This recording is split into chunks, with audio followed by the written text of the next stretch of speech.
नमस्कार मित्रों, आपका डॉक्टर आलोक शांटिया AIRONDF चैनल पर स्वागत है। अक्सर हम अपने जीवन में, ख़ासतौर से आज के आधुनिक जीवन में, यह देखते हैं कि लोग मोटापे की समस्या से पीड़ित हैं और उसके लिए तरह तरह के उपाय करते हैं। उन्हें मोटापा कम हो न हो, लेकिन डॉक्टर, जिम, इन लोगों की चांदी रहती है। बहुत से लोग पैसा न होने के कारण डॉक्टर के पास नहीं जाते हैं कि बेवजह पैसा क्या खर्च करें। लेकिन मैं आपको एक ऐसे विषय के बारे में बताता हूं और घर बैठे आप कैसे अपने मोटापे के बारे में जानें और उसका निदान करें। इसीलिए मैं यह वीडियो आपको बना रहा हूं। एक विषय है मानव शास्त्र और उसकी एक शाखा है शारीरिक मानव शास्त्र, जिसे फिजिकल एंथ्रोपोलॉजी कहते हैं।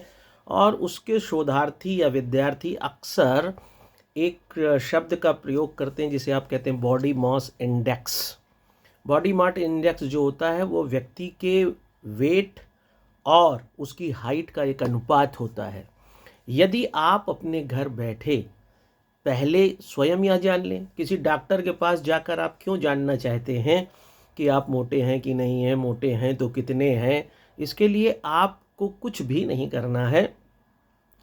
वैसे तो आपने देखा होगा कि आप भारत में जितनी भी बैंक हैं, उनकी पासबुक के एक पेज पर भी यह छपा रहता है कि कितने लंबाई के व्यक्ति का वेट कितना होना चाहिए।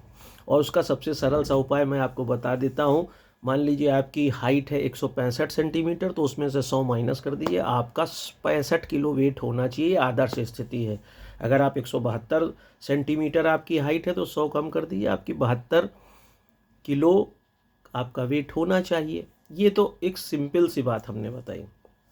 लेकिन फिर भी आप ये जानना चाहते हैं, क्योंकि आपको अपना फिगर मेंटेन करना है, कि आप कहीं ओबेसिटी की प्रॉब्लम से तो नहीं पीड़ित हैं। बहुत से लोग ओवरवेट और ओबेसिटी का अंतर नहीं समझ पाते हैं और इसीलिए मैं यह वीडियो बना रहा हूँ ताकि एक विषय का ज्ञान सामान्य लोगों तक पहुँच जाए। क्योंकि मानव शास्त्र एक ऐसा विषय है जिसका संबंध सामान्य जीवन से बहुत है, लेकिन लोगों तक यह विषय और ज्ञान न होने के कारण अक्सर यह विषय भी अछूता सा रहता है और लोग इसका लाभ नहीं ले पाते हैं। तो आइए बात करते हैं कि कैसे बॉडी मास इंडेक्स निकालते हैं। मैंने जैसा कि आपको बताया कि आपका अगर वेट आपको मालूम है, मान लीजिए आपका वेट है 70 किलो और आपकी हाइट है 162 सेंटीमीटर। तो आपको करना क्या है, सबसे पहले 162 सेंटीमीटर को आपको मीटर में कन्वर्ट कर लेना है। तो 1.62 हो गया। अब इस 1.62 को आप कन्वर्ट कर लीजिए स्क्वायर में, वर्ग में। अब जो उसकी वैल्यू आए उन दोनों को भाग करके देख लीजिए। जैसा कि मैंने बताया कि अगर मान लीजिए आपका वेट 70 किलो है और 1.62 मीटर आपकी हाइट है, तो आपका बॉडी मास इंडेक्स जब आप अनुपात इसका निकालेंगे तो 26.92 के आसपास आएगा। अब इसका मतलब क्या है जो मैंने निकाला, आप भी निकाल सकते हैं। मैं इसीलिए आपको बार बार सरल तरीके से बता रहा हूँ। आप अपना वेट ले लीजिए और अपनी हाइट ले लीजिए। हाइट को कन्वर्ट कर लीजिए मीटर में और मीटर का स्क्वायर कर लीजिए। वेट और उस मीटर के स्क्वायर का अनुपात निकालिए। जो वैल्यू आए, एक इसकी आदर्श चार्ट बना है, एक मानक है इसका स्टैंडर्ड। अगर इसकी वैल्यू 18.5 से नीचे आ रही है, अगर सपोज की 17 आ रही है, 18.5 आ रही है, तो आप अंडर वेट हैं।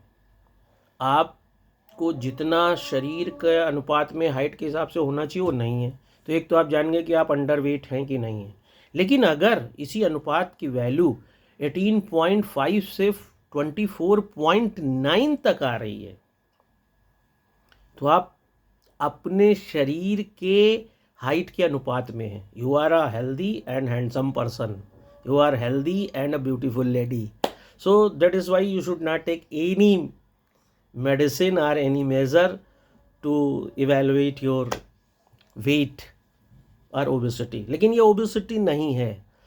अगर आप इस अनुपात को निकालते हैं और वैल्यू आपकी आ जाती है 24.9 से 25.9 तक,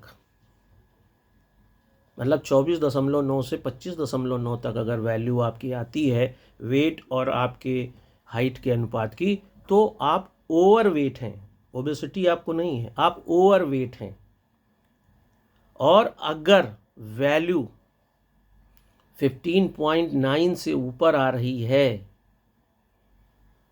तो आप मान लीजिए 30 वैल्यू आ रही है तो आप ओबेसिटी की प्रॉब्लम से ग्रस्त हैं। और ओबेसिटी क्या होती है, आप जब देखिए खाते चले जा रहे हैं, खाते चले जा रहे हो, खाने का काम कौन कर निर्णय कौन लेगा, लीवर। अब लीवर देख रहा है आप खाते ही चले जा रहे हैं, तो जो भी आपने खाना खाया उसको वो फैट में कन्वर्ट करके खासतौर से पेट पर जमा करता चला जाता है। भाई ये ठीक है, एक्स्ट्रा ला रहे हैं, जैसे आप बैंक में पैसा जमा करते हैं ऐसे वो आपके शरीर में खासतौर से बेली में, पेट पर वो फैट जमा करता चला जाता है। पहली बात कि आप खाना तभी खाएं जब आपको भूख हो। बाज़ार का कोई भी टेट्रा पैक, कोई भी बाज़ारी सामान खाना छोड़ दें, खासतौर से मैदा खाना छोड़ दें, क्योंकि मैदा जहाँ पर आपका मोटापा बढ़ा देगा वहीं पर मैदा में उपस्थित एलेक्जेनम नाम का एक पदार्थ बीटा सेल्स मार देगा और आप शुगर के पेशेंट हो जाएंगे, आपका लीवर फैटी हो जाएगा। तो ये बात आप छोड़ दें। तो खाना आप तभी खाएं जब भूख लगे। खाना अगर एक बार खा लें तो 4 घंटा तक ना खाएं, फिर खाएं, तो शरीर को मौका मिलेगा कि आपके शरीर को वह स्वस्थ रखे। खाना खाने के तुरंत बाद पानी ना पिएं, पानी तभी पिएं जब 1 घंटा बीत जाए। लेकिन इन सब के साथ साथ जब आपको यह पता चल जाए कि आप ओवरवेट हैं, कि अंडर वेट हैं, कि आप हेल्दी हैं, कि आप ओबेसिटी की प्रॉब्लम से संबंधित हैं, तो ज़रूरी नहीं है, ये तो मैंने आपको खान पान बताया, खान पान में हरी सब्जी खूब खाएं, क्योंकि हरी सब्जी में कोलेस्ट्रॉल भी नहीं होता है और कार्बोहाइड्रेट प्रचुर मात्रा में होता है, और कार्बोहाइड्रेट रुकता भी नहीं है। जितना आप कार्बोहाइड्रेट अपनी बॉडी में कंट्रोल कर लेंगे उतना आप स्वस्थ रहेंगे और स्मार्ट रहेंगे। चीनी का प्रयोग बिल्कुल ना करें, गुड़ खाएं उसकी जगह, लेकिन थोड़ा सा खाएं। ऐसी बहुत सी बातें, खासतौर से अगर आपने कार्बोहाइड्रेट को कर लिया, आप सिर्फ चीनी उतनी खाएं जितनी आपको ज़रूरत है, क्योंकि रक्त में सिर्फ कुल रक्त का 1% चीनी होता है, 1% नमक होता है। और रक्त कितना होता है, आपके शरीर के भार का केवल 8%। अब आप अपना खुद कैलकुलेट कर लीजिए कि कितनी चीनी, कितना शक्कर आपके शरीर में जाना चाहिए, और आप पूरे दिन चीनी खाते रहते हैं, पूरे दिन नमक खाते रहते हैं, और इसीलिए मोटापा, कैटरैक्ट, इन सब की समस्याओं से आप पीड़ित रहते हैं। तो इनको आप सुधार कर लीजिए, कोई बड़ी चीज़ नहीं है इतना। इसके अलावा आप खान पान के अलावा मैं आपको होम्योपैथिक के कुछ नैना दयाल होम्यो क्लिनिक के माध्यम से कुछ दवाएं बताता हूं, क्योंकि डॉक्टर के पास जाके पैसा खर्च करें उससे अच्छा है कि होम्योपैथिक का इलाज, जैसे लोहा लोहे को काटता है ऐसे ही सिद्धांत पर, लाइफ बिगेट्स लाइफ का सिद्धांत है, उसी सिद्धांत पर होम्योपैथिक काम करती है। और मैं जो दवा आपको बताने जा रहा हूँ वो मदर टिंचर है। मदर टिंचर का मतलब जो दवा का मूल स्वभाव है, मान लीजिए कोई पत्ती तोड़ी गई है, उस पत्ती का जो अर्क मूल निकाला जाएगा उसी को अल्कोहल से पोटेंसाइज कर दिया जाता है। इस पोटेंसाइजेशन को ही हम मदर टिंचर होम्योपैथ में कहते हैं। और यही कारण है कि डाइल्यूशन जो होता है, डाइल्यूशन मीन्स जो आपने पढ़ा होगा होम्योपैथ में 30, 200, 1000, 10,000, 1 लाख, जिसको 1 cm भी कहते हैं, ये दवाएं जब आप लेते हैं तो ये आपका ज़्यादा लंबा खाने से शरीर पर दुष्प्रभाव डाल सकती, बट मदर टिंचर का दुष्प्रभाव नहीं है। इसीलिए मैं आपको, अगर आपको लगता है आप ओवरवेट हैं, आप ओबेसिटी की प्रॉब्लम से, तो मैं आपको कुछ ऐसी दवा बता रहा हूँ जिसको आप अपने घर पे पीजिए तो आपकी ओबेसिटी कम हो जाएगी। और एक चीज़ और बताऊँ, जितने यूट्यूब पर वीडियो देखिए ऐसा लगता है कि आपने उनकी बताई दवा खाई नहीं कि बस सब ठीक हो जाएगा, ऐसा भी नहीं है। शरीर में कम से कम 3 महीने का समय चाहिए अगर आप चाहते हैं ओबेसिटी घटाना। तो आप सबसे पहले जो दवा है फाइटोलक्का बेरी है, दूसरी कोयलाट्रोपिस है, और तीसरी फ्यूकस वेस है।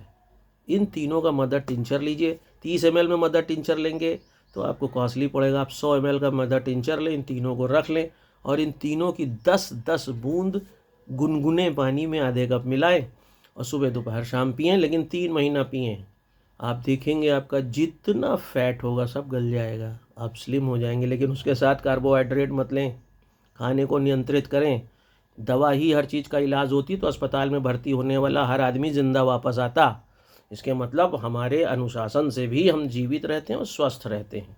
लेकिन आप कहेंगे तो फिर अंडरवेट के बारे में भी बताइए। अगर कोई व्यक्ति अंडरवेट है और उसका वेट नहीं बढ़ रहा है तो उसके लिए आयोडियम 30 एक बहुत अच्छी दवा है। अल्फ़ा मदर टिंचर, उसको खाने से पहले सुबह शाम 90 दिन लेता रहे, उसके शरीर में फैट बढ़ने लगेगा।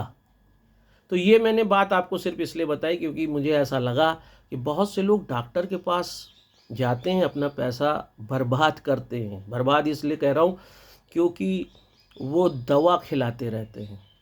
मैं आपको जो भी कुछ मैंने बताया वो दवाएं नहीं है, वो सिर्फ अर्क बता रहा हूँ जिनको पोटेंसाइज चूँकि होम्योपैथ में किया गया। That's why it's known as mother tincture.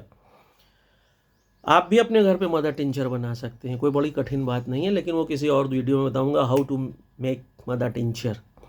The thing is कि how to reduce your obesity, how to overcome your problem of overweight.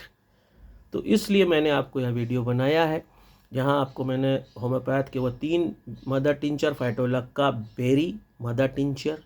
Mother tincture का मतलब उसमें क्यू लिखा होगा, वैसे तो थीटा लिखा जाता है लेकिन हम लोग जनरल भाषा में उसे क्यू कहने लगे हैं। कैलोट्रोपिस मदर टिंचर और फ्यूकस वेस मदर टिंचर लीजिए, तीनों को समान प्रोपोर्शन में 10-10 बूंद मिलाइए और 90 दिन पीजिए। कार्बोहाइड्रेट लीजिए मत, खाना तभी खाइए जब भूख लगे, बाजार की चीज़ मत खाइए। फिर देखिए आप मुझे खुद इस वीडियो पे कमेंट करेंगे कि केवल घर बैठे without wasting your money, without going any gym, आप स्लिम और ट्रिम हो गए।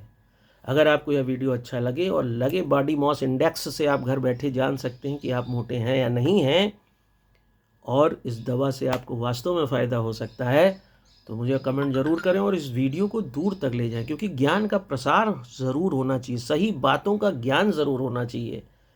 ये मानव शास्त्र के प्रति हमारा एक कर्तव्य होगा, होम्योपैथिक के प्रति हमारा प्रचार होगा और आपका लाभ होगा, ताकि मैं आलोक शांडिया फिर किसी अच्छे विषय पर आपके साथ हूँ। नमस्कार।